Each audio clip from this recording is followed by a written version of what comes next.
नमस्कार, मैं हूं नवीन प्रकाश और आप देख रहे हैं एनटीवी बिहार झारखंड। बक्सर जिला के राजपुर विधानसभा में है। यहां से बहुजन समाज से उम्मीदवारी है लालजी राम। आइए हम बात करेंगे कि इस चुनाव ने अपने आप को कैसे देखते हैं। सबसे पहले आपके चैनल को धन्यवाद कि आप लोगों ने ज़मीनी हकीकत को जानते हुए हमारा जो है वाइट लेने का काम किया। इसके लिए पुनः मैं धन्यवाद करता हूँ। देखिए, यहाँ हकीकत बात कहा जाए तो राजपुर से हम चुनाव जीते हुए, यहाँ हम लोग जो चुनाव जीते हुए हैं और ये दोनों जो अभी वर्तमान में हमारे प्रत्याशी हैं, हमने सामाजिक चिंतन किया, समाज के दायरे में रहकर हमने पाया जो प्रतिनिधित्व होना चाहिए राजपुर के अंदर, वो अभी तक नहीं मिल पाया है। जो भागीदारी समाज को मिलना चाहिए अभी तक नहीं मिल पाया है।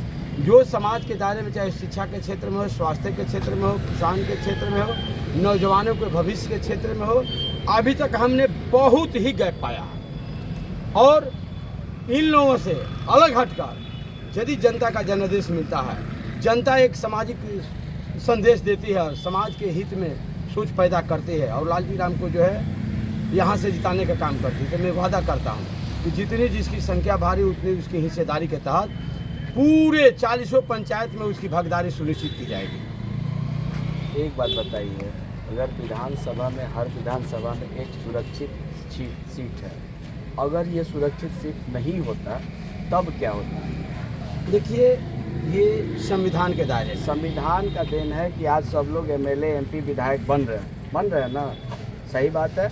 लेकिन क्या अगर ये संविधान में नहीं होता तो आज कितने आप हमारे माने आपके समाज के लोग कितने ऊपर आते? नहीं, मेरे ही समाज की बात नहीं है, एससी एसटी ओबीसी माइनॉरिटी अल्पसंख्यक के लोगों की बात मैं कह रहा हूँ। यदि आज संविधान नहीं होता, बाबा साहब का यहाँ पर जो संविधान लागू नहीं होता, तो जो आज हमारा हालात पहले था ठीक उससे भी बदतर आज का हालात होता। तो 40 से बढ़ना चाहिए ना। जितने भी विधायक जीत के जाते हैं सुरक्षित सीट से जाते हैं, चाहे लोकसभा हो या विधानसभा हो, मैं दोनों की बात कर रहा हूँ।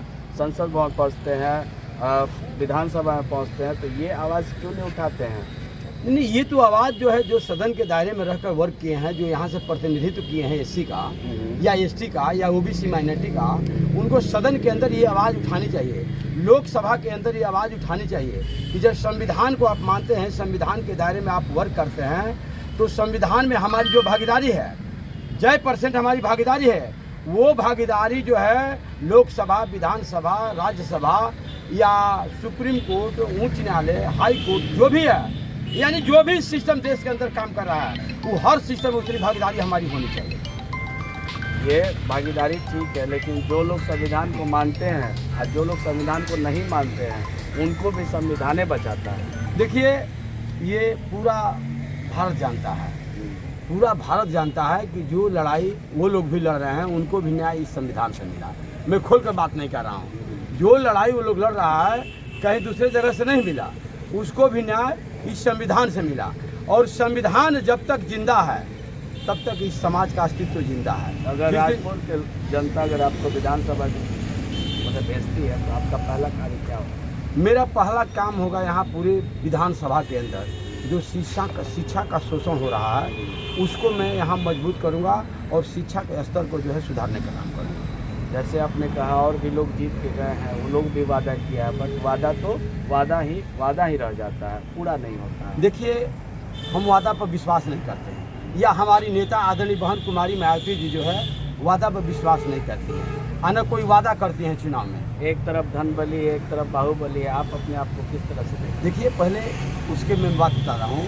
बहन जी ने संविधान के तहत यूपी में आप देख लीजिए, जितनी स्कूल, जितनी कॉलेज, जितनी ITI, जितनी भी शिक्षण संस्थाएं बहन जी ने खोली है, हमको लग रहा है कि देश के इतिहास में 52 से चुनाव हो रहा है, अब तक उतना वर्क जो है किसी दल ने नहीं किया। ठीक उसी तरह बहन जी का खुद नारा है कि जितनी जिसकी संख्या भारी उतनी उसकी हिस्सेदारी के तर्ज पर यदि बिहार के खासतौर पर राजपुर विधानसभा के लोग, आम ग्रामीण जनता, जो वोटर हैं, जो सम्मानित जनता है, यदि यह सम्मान मुझे देती है तो मैं वादा करता हूं कि संविधान के तहत ही इस विधानसभा में विकास होगा, संविधान के दायरे में रहकर मैं वर्क करूँगा। आप कुछ कहिए मैडम। जी, हम ये कहना चाहेंगे कि अगर यहाँ की जनता दोनों को देख ली है, यहाँ संतोष निराला मंत्री जी तक रह चुके हैं और अभी विश्वनाथ राम है जो विधानसभा में अभी विधायक भी हैं, तो ये विधानसभा के लिए कुछ नहीं किए हैं। अगर आप लोग ग्राउंड रिपोर्ट जाके कीजिएगा तो यहाँ कुछ नहीं किए हैं।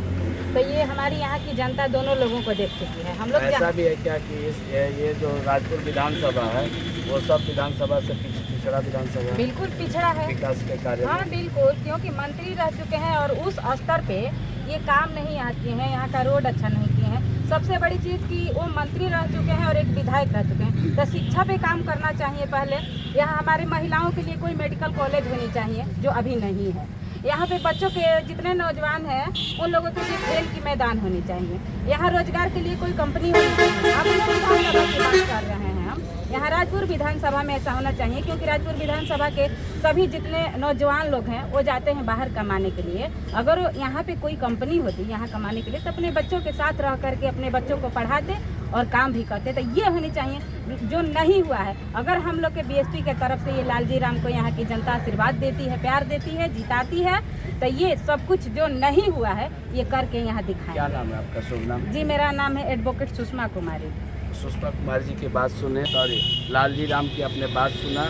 मिलते हैं अगले वीडियो में, बने रहिए नवीन प्रकाश के साथ। तब तक दीजिए इजाज़त। जय हिंद।